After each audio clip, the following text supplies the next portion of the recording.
All right, everybody. Hope we're rocking and rolling today. We are going to just wait a couple minutes as people start to roll in.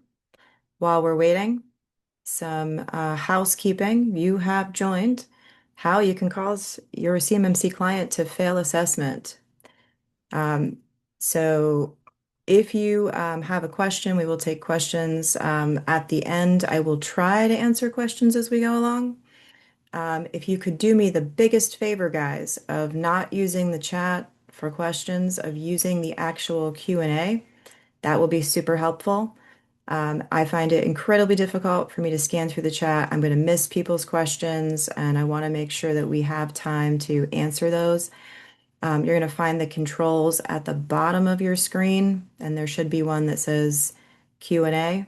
So you want to get that up there to be able to open, to ask any questions as we roll through this. All right. So let's get started. So we're going to cover today why this matters now, clarifying that yes, you are an ESP, selecting scoping you and the assessment, as well as how to be a suitable MSP. So in case you've joined and you don't know who I am, I'm Leia Shilobod. I'm the founder of CompliancyIT and the CMMC and the author of the CMMC IT documentation toolkit. I founded my company in 2006 as Intech Solutions, and a couple of years ago, I rebranded it as CompliancyIT. I did that because I was showing up to prospects and was telling them how we do things, how we do things in a secure and compliant fashion, how we do things like change management, how we document everything, and how that takes extra time. And they said, "Well, I don't want all of that. I just want you to fix my computers." And I'm like, "Okay, well, that's not how we work." So I decided to change the whole name of my company to Compliance IT. So if anyone shows up and they're really surprised that we do security and compliance, and they didn't read the name of my company. I love to talk to about CMMC. It's my most favorite thing to talk about. I sometimes tell people that they have to have a safe word because I could keep going for the rest of the afternoon. Unfortunately, we only have 45 minutes. We are an RPO. I have my CCP and I took my CCA class, just never sat for the test. And I am a CISM. It was my most favorite thing to study for ever. Protecting information is my passion. So quick poll, and you guys can put thumbs up. I can see you if you put a thumbs up. How many clients do you currently support that require CMMC compliance? None yet? Thumbs up. One. Oh, there we go. Hand up. One. None yet. 1 to 5? More people. 6 to 20? More than 20? All right, so we're kind of on the lower end, but it's still a huge impact. Has anyone scheduled a CMMC assessment yet? Yeah?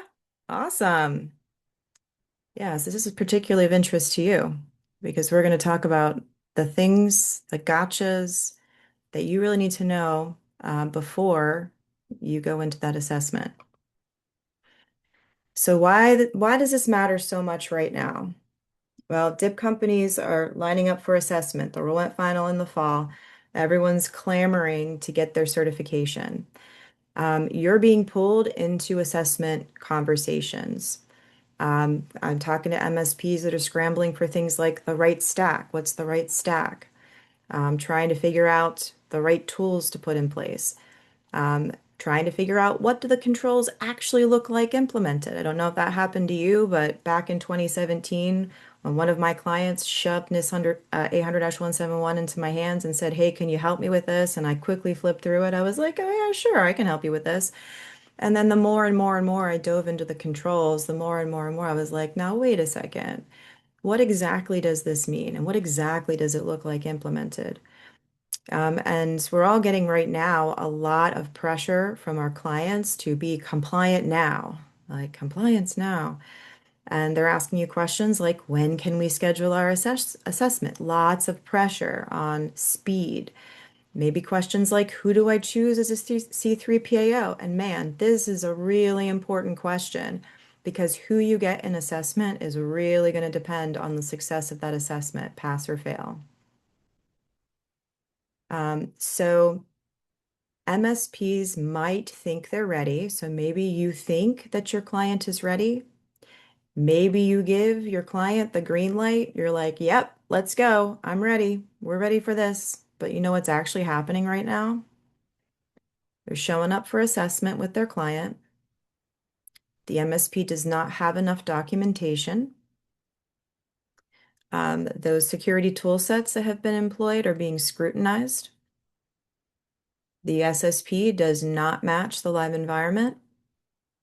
And assessments are failing or getting pushed. You're lucky if your C3PO is nice and in phase one, they just turn you away and say, hey, you're not ready, come back later. But you know what's happening? MSPs are losing their clients. And do you know why I know that? Because over the last 4 months, I have onboarded more clients in the last 4 months than I have in the last 2 years. DIB contractors are ditching MSPs that can't get them compliant and cannot get them through assessment. So just really quickly, alphabet soup. If you've been in CMMC, you know we love acronyms. ESPs, any external platform or IT security provider touching systems or data. MSPs, IT operations. MSSPs, security toolings or security operations. Sometimes we kind of do both. And then the CSP, any cloud process storage of transmission of CUI is going to be in the CSP bucket. Now that we got some of those terminologies out of the way, you need to remember that you are not just a vendor. So the OSCs, the DIB contractors, are oftentimes thinking, I'm just going to hand over the technical controls to my MSP or my MSSP. But the key thing is that they cannot abdicate the program. You do not own the risk of the success. The OSC owns the risk of the program's success. They are the ultimate risk owner, but they're going to try to push as much of that over onto you. You have to be prepared for that. That means you really need to see yourself as an extension of the company, right? Think of yourself the same way that you'd think of internal staff. So like if I was actually hired internally by my client as an internal staff member, what would actually be required of me to produce during assessment? The same things are going to be required of you. And you know what, guys? We're in the new world right now. So in the old world, when things were simple, outsourced IT, security was assumed by the client.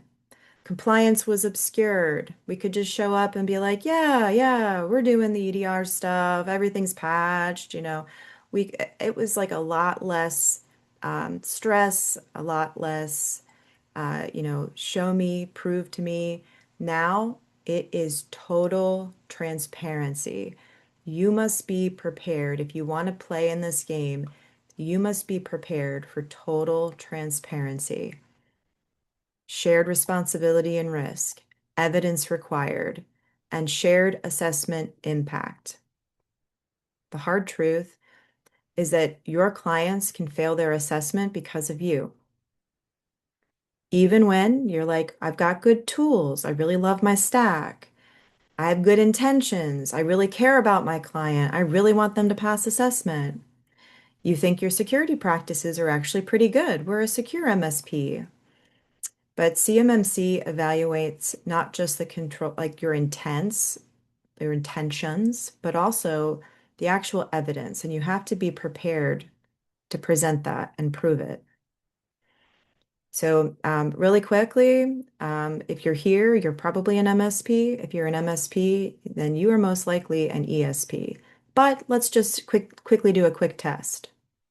Do you have unattended and or privileged access to an environment that processes, stores, or transmits CUI? Do you process, store, or transmit CUI? Do you provide security tool sets to meet the controls? Do you manage endpoints, networks, or Microsoft 365 or GCC High? Do you handle logs, passwords, or vulnerability data? Do you perform backups, servers, data platforms, etc.? Do you store configuration data? In other words, like not just the config file for a firewall or a switch, but actually how it is configured, network diagrams, how you configure a computer, how you configure uh, a mobile phone or a tablet. If you have any of these, then you are indeed an ESP.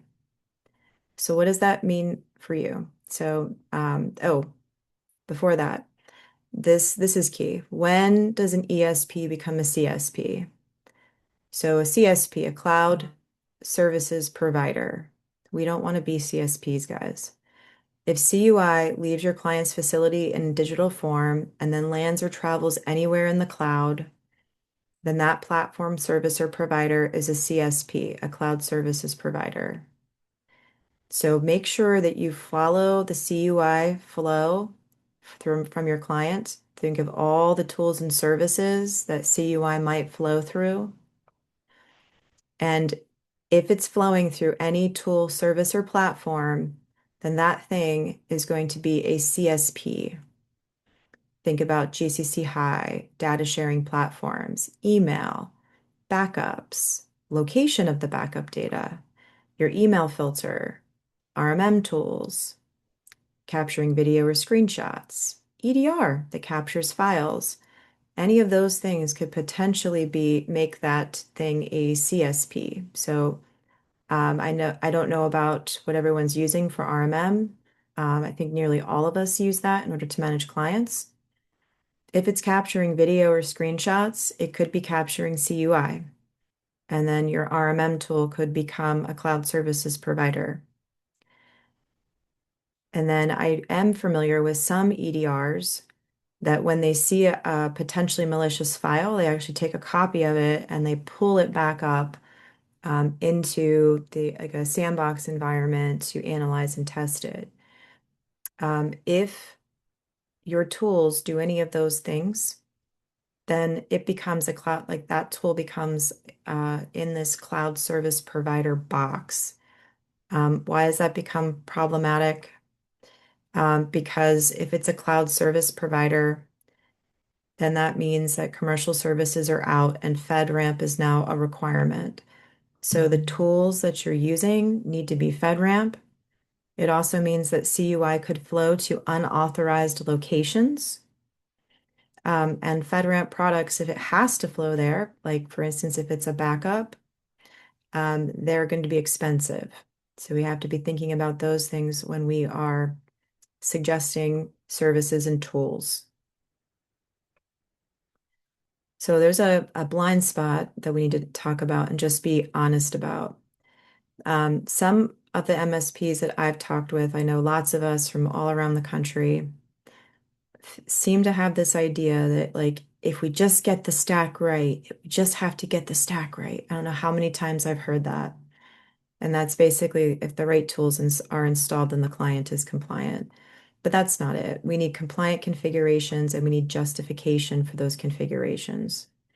We need process documentation. We need change control documentation. We need operational discipline. So what do the assessors actually care about during these assessments? They're looking for proper scoping and asset categorization. This is going to be your job. I promise you this is going to be your job. Whether or not you're delivering compliance consulting, making sure that the assets in your client's environment are scoped properly. You're very clear about what's in scope and what's out of scope, and that you've categorized those assets properly. That's going to be your job to verify. If you disagree with the client about asset categorization, in other words, they think that something is not a CUI asset when you know it is a CUI asset, you 100% have to get that in writing, guys, because it's going to come out during assessment.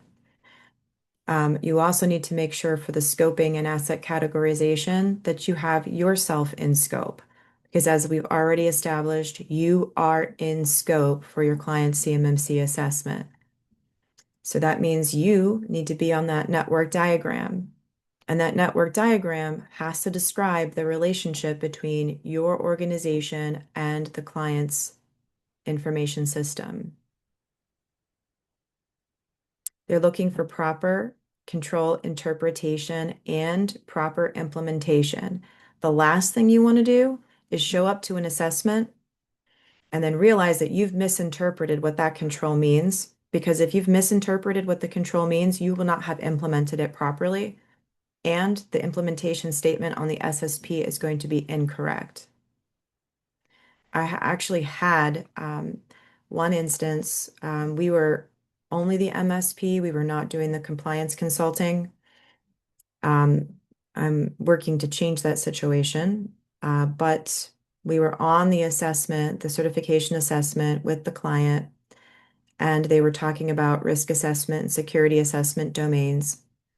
And the compliance consultant, again, not my company, was sitting with the client at their location.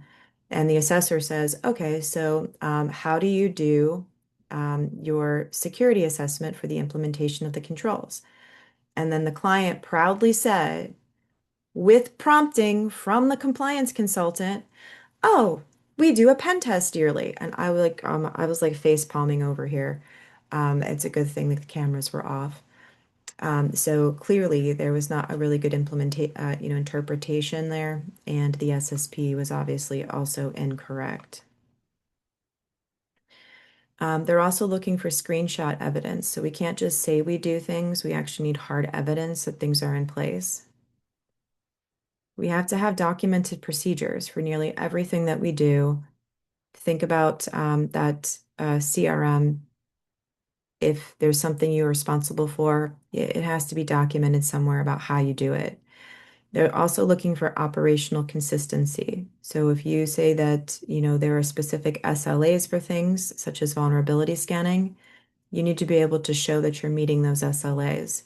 So think about what you put in your documentation about how long it is from the time that a scan is run to the time that that vulnerability is identified, to the time that you respond, to the time that you remediate.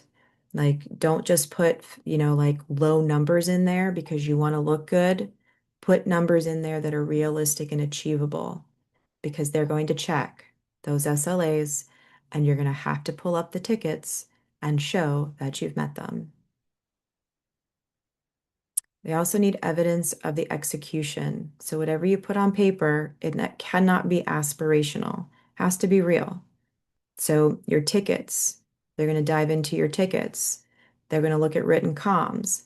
If you have a process for validating changes between you and your client, you're going to have to pull all that information up and show that evidence during assessment. So remember, guys, tools alone do not satisfy these controls. Even if we get the stack right, that is just the beginning of our efforts. Why does it surprise some MSPs? Because when they're in assessment and they're saying, yeah, we do this, the assessors are saying, okay, show me the process. Who performs this activity? Where is it documented? So go back to your CRM. If you don't have a CRM for every single one of your clients that you've delivered, then go and write yourself some CRMs and get that in the hands of your client. That's one of the red flags, by the way, that the client knows that you don't know what you're doing is if you haven't provided them a CRM. So whatever it says on the CRM, that you have responsibility for. You have to have some documentation about how it is that you do that thing and some evidence that you do that thing. So be thinking about that right now. Um, the CRM is going to save your butt or it's going to cook you. So be careful of what you put in there. And you might say, well, how do I write my CRM? Go look at your signed agreements with your clients. Anything in there that it says that you do, then you've taken responsibility for it. It needs to be on the CRM. So where MSPs and MSSPs be in scope? Let's go like dive a little bit deeper into this in specificity. So your remote monitoring and management tool, your RMM, it's in scope. If your remote access method is different than your RMM tool, that's also in scope. You need to provide baseline configuration documentation, config files, that's in scope. Your stack, your whole stack is in scope. The storage of vulnerability data, wherever that is, that's in scope.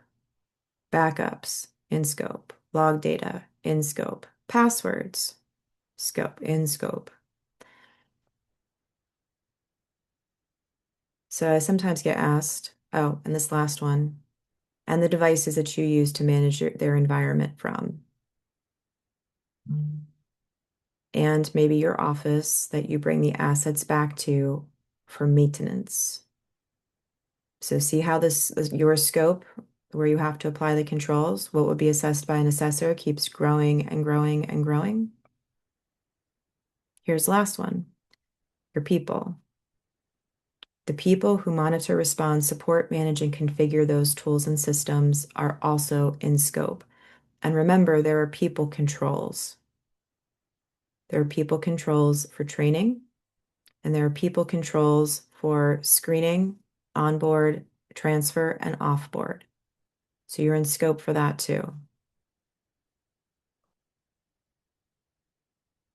So all of those things, guys, they're SPAs, assets that provide a security function or capability inside of the OSC's CMMC assessment scope. So all of that stuff that we just covered, it needs to be documented in the asset inventory. So whatever you're using to document assets, it has to be in there. People and technology and facilities. To document the asset treatment on the SSP. So you guys are going to be in the SSP. Like I already mentioned, your relationship to their information system has to be documented on the network diagram. And you need to be prepared to be assessed against the level 2 security requirements. And this last one over here, this is the one that trips some people up because they don't like this is so freaking rigorous. So they like to interpret this one in a soft way. But I'm telling you, I'm going to tell you the right way to interpret this. So you're not surprised. It says assess against level 2 security requirements that are relevant to the capabilities provided. So there are some people that have said, oh, relevant to the capabilities provided. Oh, okay, so I have a SIM and that capability is just to, do log collection and reduction. So I just have to make sure the SIM is simming and the assessor is just going to make sure that the SIM is doing its SIM job. That's wrong. Any of the things here, you have to apply all of the controls to them that you possibly can. So we know that there are some things that you can't apply certain controls to, like you can't apply access control to a person, and you can't apply training and awareness to a computer. And that's what this means. So you still get assessed against all the controls, everything that's in scope.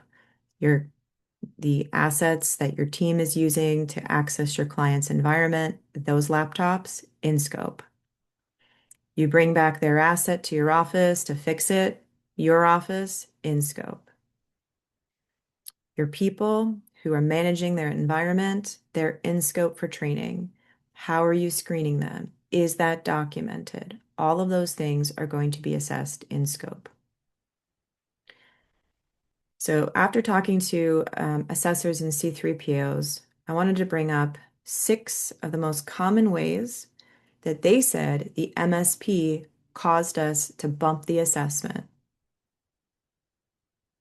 Shared admin accounts, lack of documented processes, SSP does not match reality, backups to the MSP's cloud, making you a CSP, an incomplete asset management plan, and the MSP environment not being aligned to NIST 100-171.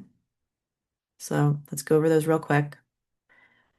That's really common because, like, you've got a bunch of technicians. I don't want to have, 15 admin accounts in the GCC High tenant. So we're just going to have a couple of accounts and everyone's just going to share those accounts. That we can't do that in this. Everybody needs, like, you have to be able to show and link users, individual people to an individual account. And that's because the controls require that accountability for user actions. And you cannot do that if there are any shared accounts. And no, you can't get around it by saying things like, well, my technician couldn't access that unless they access the password in Keeper or IT Glue, and I have an audit record of that, so I could just, kind of match up the audit records, and I would know that, Adam just logged in because he just accessed that password in IT Glue. That doesn't fly. So highly recommend that you get a PAM or figure out a better way of being able to manage that, like having less people associated with being able to manage that environment because it has to be one-to-one. Number two, lack of documented process and work not documented. So assessors ask things like, how's patching performed? How are alerts reviewed? How are incidents handled? How are privileged security toolsets configured for least privilege, least functionality? How are changes made? Now show me the evidence of all of these. And if you're not documenting in detail all of your actions, evidence cannot be shown. Like, what I ended up doing so we have IT Glue for our documentation, and I was trying to train, like, I was like thinking about purchasing an MSP. We were training their people, and they were having a really hard time getting their brains around the documentation piece. Like, I was even trying to say, like, hey guys, like, you love each other, so, like, make sure you document all of your actions in a ticket in the internal notes, because, like, think about how much that would suck if how much you hate, you know, picking up a ticket someone else was working on and there be no internal notes, care about your team. That didn't work. So what I ended up doing was actually mapping our processes, our core processes in IT Glue that they look at every single day, to the individual controls and showing them, look, if you don't follow this process, we don't meet these controls and we're failing the control and our client will fail the freaking assessment. And that kind of got through to them. So failure number three, SSP doesn't match reality. So maybe the system security plan says authorized processes acting on behalf of users, such as service accounts, authenticate through managed identities or approved service principals with Entra ID. These identities are restricted to specific applications and permissions required for operational functionality. These accounts and their purposes are documented in the asset management plan. Sounds good, right? But then the assessor goes and looks for this, and GCC High doesn't match the asset management plan. And the asset management plan, your asset list that has all of the users, it's supposed to have their privilege level, what they have access to, their CUI asset category. It doesn't match. You technically fail that control. If you say this inside of the SSP and your documentation doesn't match, you fail. Hint, guys, and this is important, when you start that assessment, everything is locked. You cannot make any more changes to the environment and any more changes to the documentation. At the end of the day, during phase two, where they're doing the assessment, you have the opportunity to be able to make some changes to the documentation and some tweaks, but you cannot change the operating environment. You are not allowed to change any configurations. So if you screwed up something, like you showed up with shared accounts, you can't fix that after the assessment starts. You fail.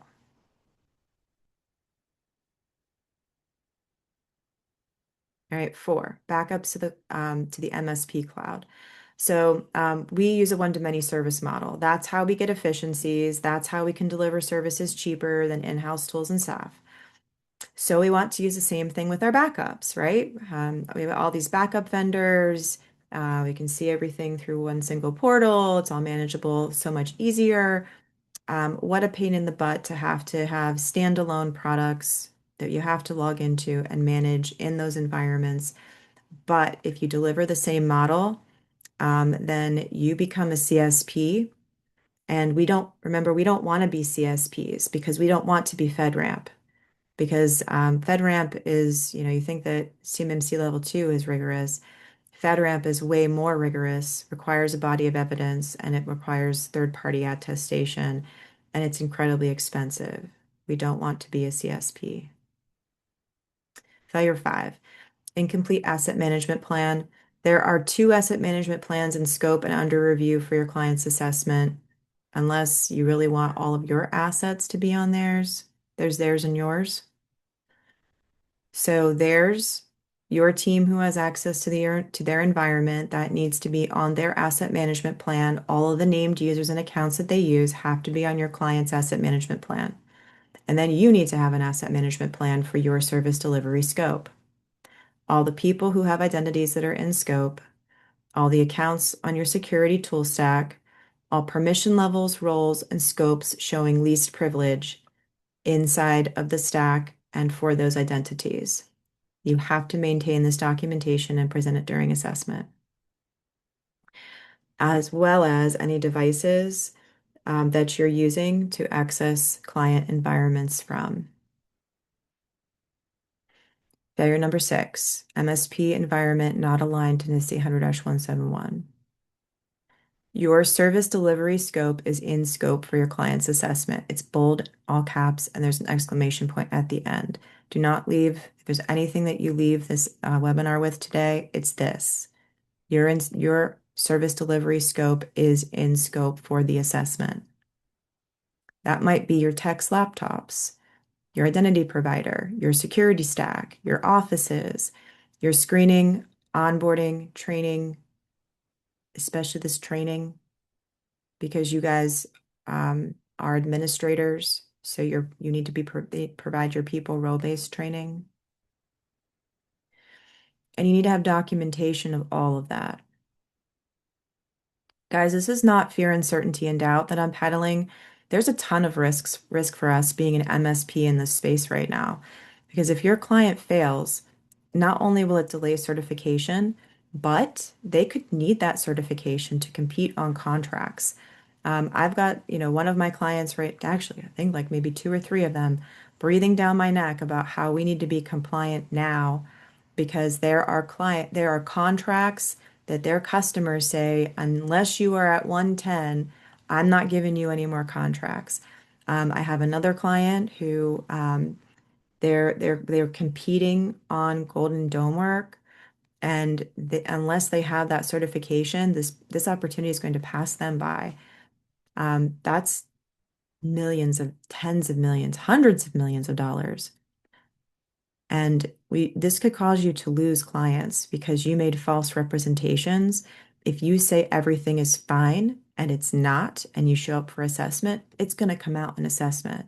Remember, this is all about transparency now. You can't hide anything.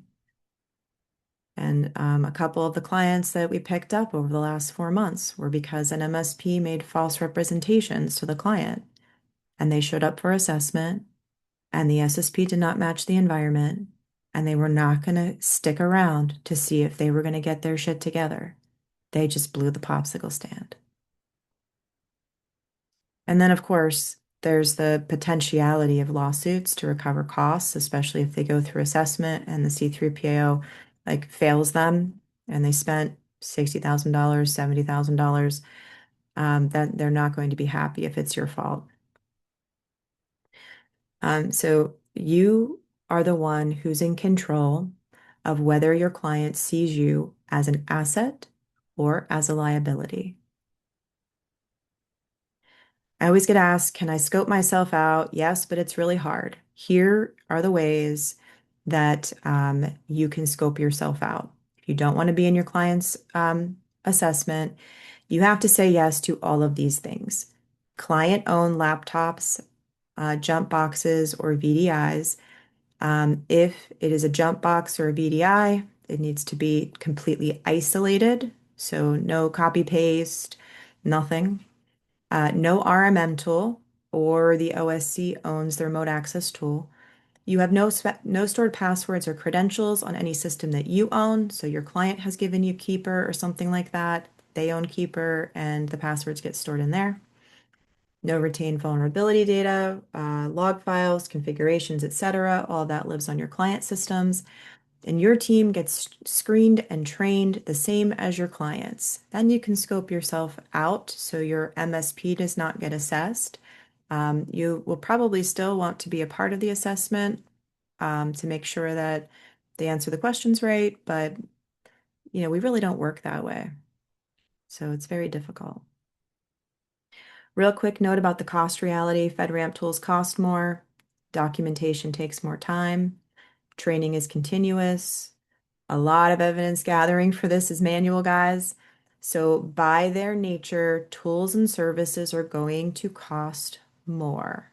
So two things. One, check your pricing and make sure you don't lose your shirt. And two, make sure that there's some education going on with your client and your prospects, that if someone's coming forward with a price that's too good to be true, it probably is too good to be true. All right, so key things you all need to be ready to answer right now to your clients, as well as any prospect that shows up wanting CMMC compliance. Can you provide a sample CRM? Your answer is yes. Do you have any CCPs or CAs on staff? Your answer is yes. Did you implement NIST 100-171 internally on your technologies, facilities, and people? Your answer is yes. Do you have your own CMMC governance, risk, and compliance program? Your answer again would be yes. Have you successfully passed a level 2 assessment for these services with a client? This is the only one that you could potentially say no to, but you should be able to say that one is scheduled. Will you prepare me for or attend my assessment? Is it included or extra? Will you prepare me for attend? Your answer must be yes, but this is a business decision if it's included or it's extra. If those things that I said your answer is yes to, you can't say yes, then you've got some work to do. There's a massive opportunity right now if you do this right. If you deeply understand the spirit of the controls, if you implement them properly for the client, if you implement them properly for yourself, if you have documented processes, there is a massive opportunity for you right now to scoop up tons of new clients in 2026 and beyond. The good news is that we've passed assessments as an MSP. We know what assessors are looking for. We're raising an army of suitable MSPs right now. I see some people on this call who are part of that army of suitable MSPs.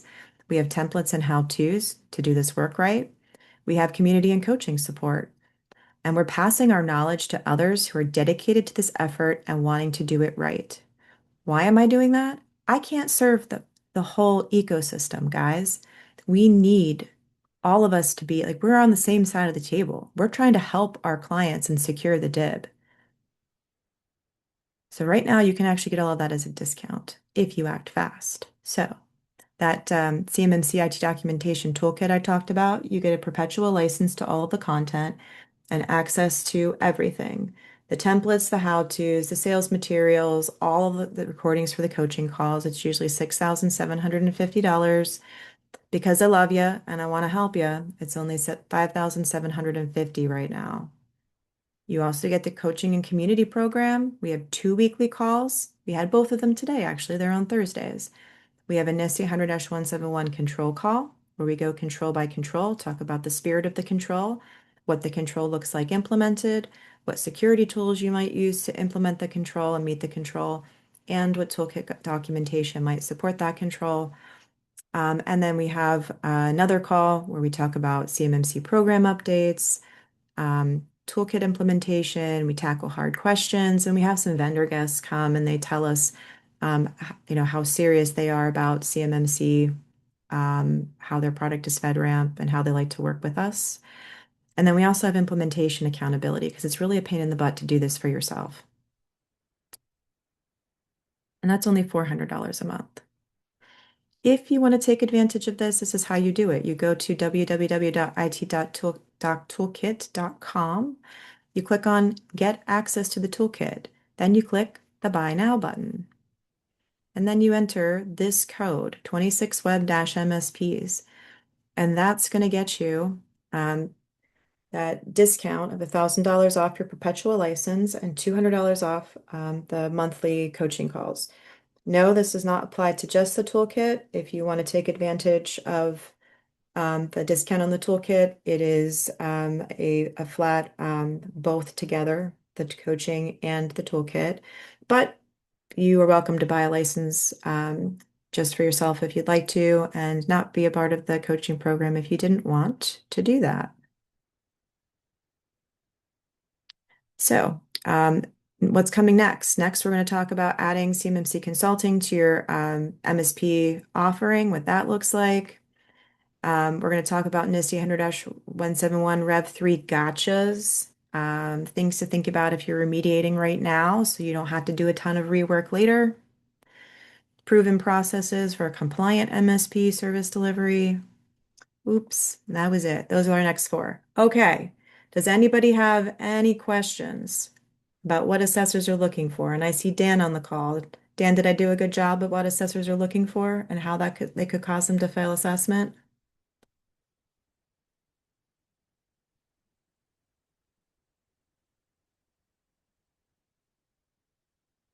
I'm going to take your silence as a yes. All right, guys. Again, I'll see you next week for the next call. If you want to take advantage of this, 26web-MSPs. Have an awesome weekend. Make people secure, make people compliant, pass assessment.